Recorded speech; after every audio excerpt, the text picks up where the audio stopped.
All information contained in this podcast is general in nature and does not consider your individual circumstances. You should consider the appropriateness of this information with regards to your individual objectives, financial situation, and needs.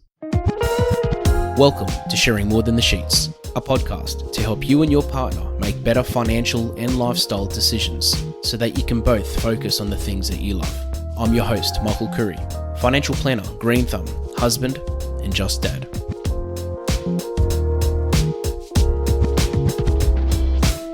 I'm very excited to say that this is our 2-year anniversary. I definitely did not expect the podcast show to go on for this long. I didn't think I had enough things to talk about, but as things have been progressing, it's been very exciting and very rewarding to see the type of experiences that people have had listening to the show and even the type of guests that we've had. Now, being the 2-year anniversary episode, I've been thinking about who to have as a guest for the last couple of months, and no one really came to mind. Well, one person did, and today I have decided to interview, as a very special guest, my own son. So I have my son Elias here with me in the studio, and today we are going to be having a bit of a chat. He's got a bit of an experience that I wanted to talk about with money, which I'm quite proud about, but some of you may be a bit shocked by. We were shocked when we found out. And secondly, I wanted to also just have a chat and see what he knows about what his dad actually does for work. So, Elias, thank you so much for joining me. Hello. So, tell me, Elias, first of all, for the record, those listening to this, I didn't tell him he was going to be on this up until about 5 minutes ago. If I told him, I know he would have probably prepared a few things to say, so I thought I'd get him straight off the cuff. So first of all, Elias, we just want to say, if you could maybe tell everyone a bit about yourself, your age, and what you like doing in your spare time. My name's Elias. I'm 9 years old, and I like basketball, gaming, and in my spare time, I like to hang out with my siblings. I have one brother and one sister. Good answer. Okay, and secondly, just to see if what you know about what your dad actually does for work, what is a financial planner? I think a financial planner is someone who deals with money and helps people manage with money and helps them what to do with their money, how to save and stuff. Yeah, I think that sums it up pretty well. And also, let's see how your financial knowledge is like. What is a credit card? A credit card is a card that you can put money on digitally. And Good answer. Okay. And what's an interest rate? I don't know what an interest rate is. That's okay. Didn't expect you to. What about superannuation? No idea. What about derivatives? Is that a made-up word? No, I didn't expect you to know what derivatives were. Okay, so you know more than I expected, so that's a really good thing. Also, before I get into it, I want to also... Actually, here's another little interview question I can ask you. Where do you see yourself in 20 years? I see myself in 20 years as a successful basketball player. Maybe not professionally as I would probably want and dream of, but I think, I would probably be successful by that. Aim for the sky, son. Aim for the sky. So I want to talk about a little incident that happened last year. Now, for those listening, there's a type of kids' toy called a Kado, or however you want to say it. And what it is, it's a little $15 plastic toy, and you get two next to each other and they can fight each other. And the winner is the one that knocks the other one out, basically. And its head just falls down. And last year, you got given this toy, Elias, as a gift, an Aikido, and you pulled up a Storm Strike. So Storm Strike is this limited edition character. And I think there's only 500 in the world or 5,000 in the world or something like that. And when you got it, you told me it was limited edition. I didn't really believe you. Well, I did, but I didn't think it was a big deal because all kids' toys seem to be limited edition these days. And we then looked on eBay and found that it was actually selling for over $1,000. How did you feel when you first found the toy? I felt very excited. Like you, Daddy, I never thought it was that much of a big deal. But then when you checked on eBay, it was actually a lot. That's right. And now, correct me if I'm wrong, but I gave you the choice at the time to keep it. But I said, if you want, you can sell it. We can put it on eBay, see what it sells for. And I said, whatever it sells for, you can keep. And you can spend it on anything you want to. So I was happy for you to spend it on lollies. For all the parents out there shaking their heads. The whole purpose of it was to see, what he would spend the money on.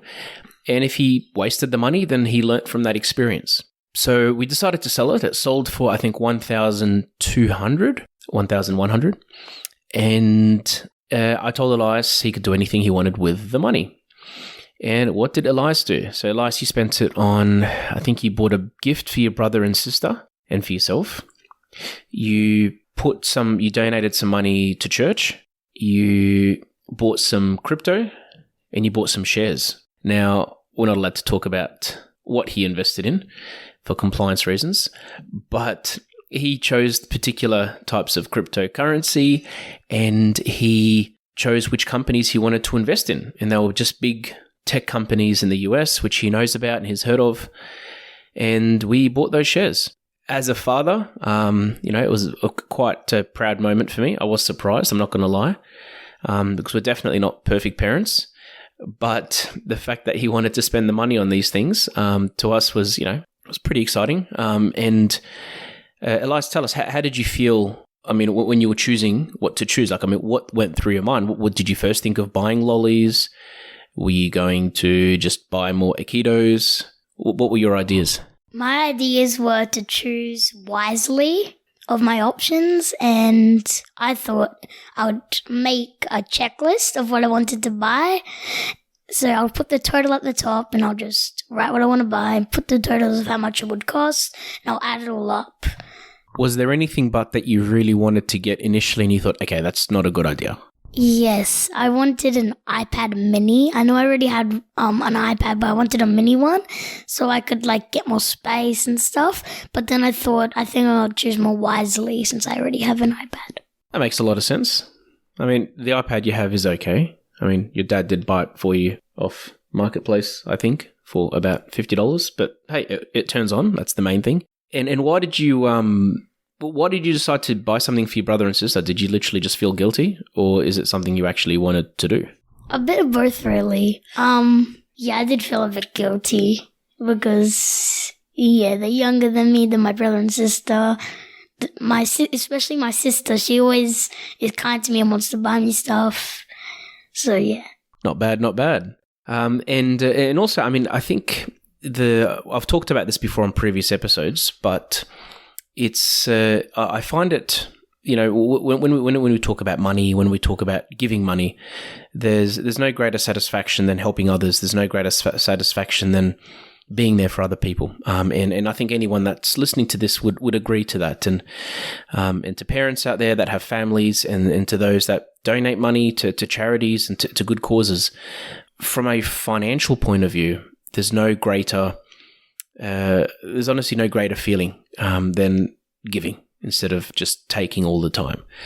And I think that's something we all need to always remind ourselves of. I don't think when I was his age, I don't think I would have done the same thing, but it's, again, it's an experience. It's something we've learnt from. And I'm glad we're able to share it and be proud of what's happened instead of him spending the money on sour worms or nerds or everlasting gobstoppers.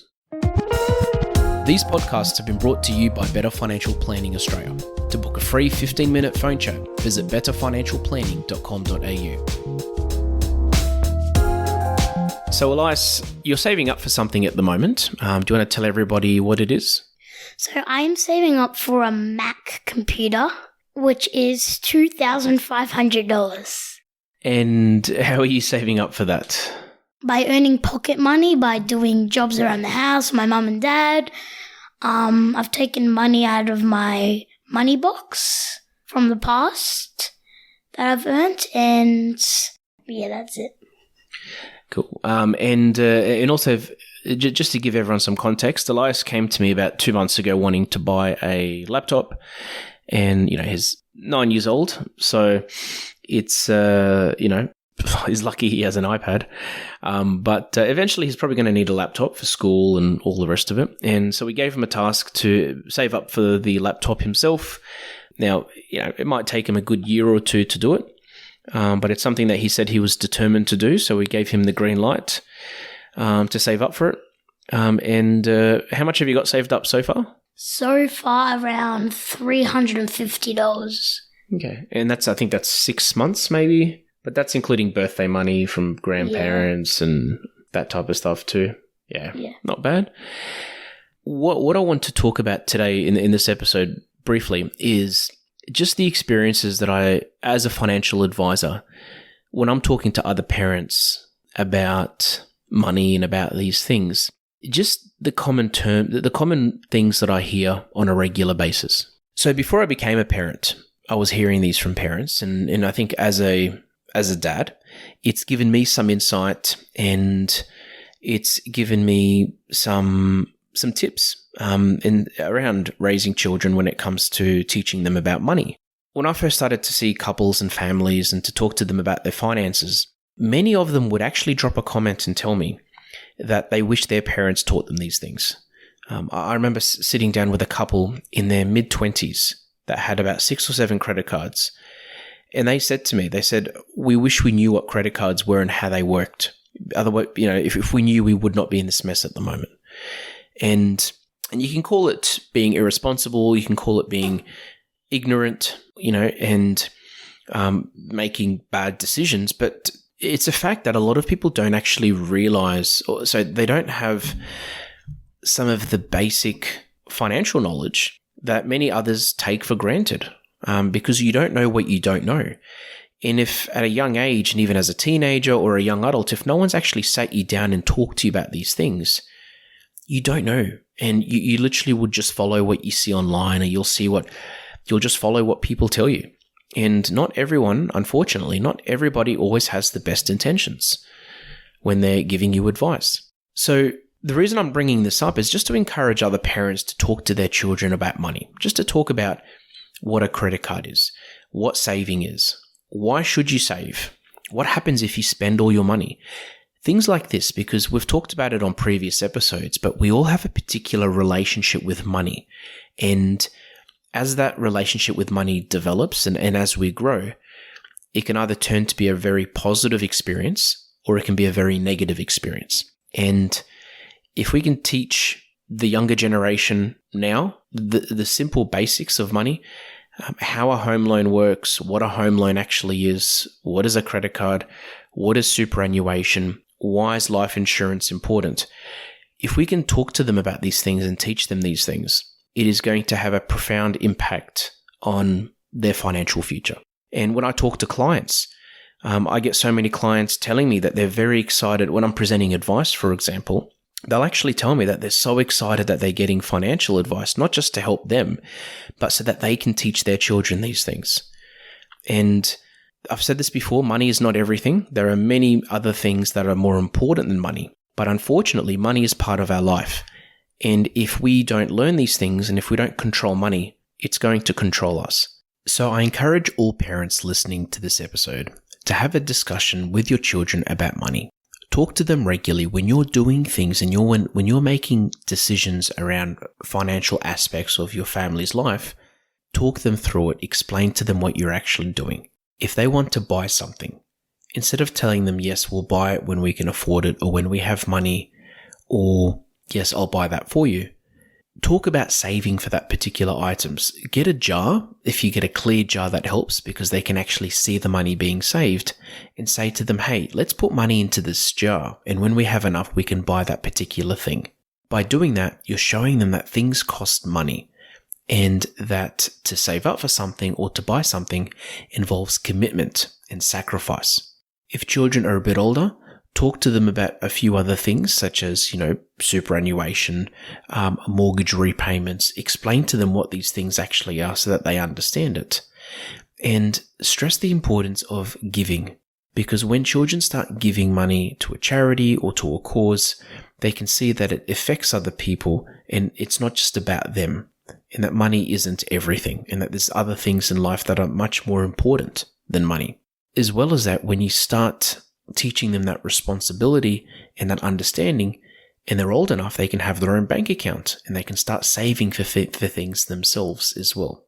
For those listening to this that may not have the best habits, and potentially those habits have just built up over time due to lack of knowledge or education, or just because of life circumstances, don't get discouraged and take the initiative to contact a financial advisor and have that discussion about your finances.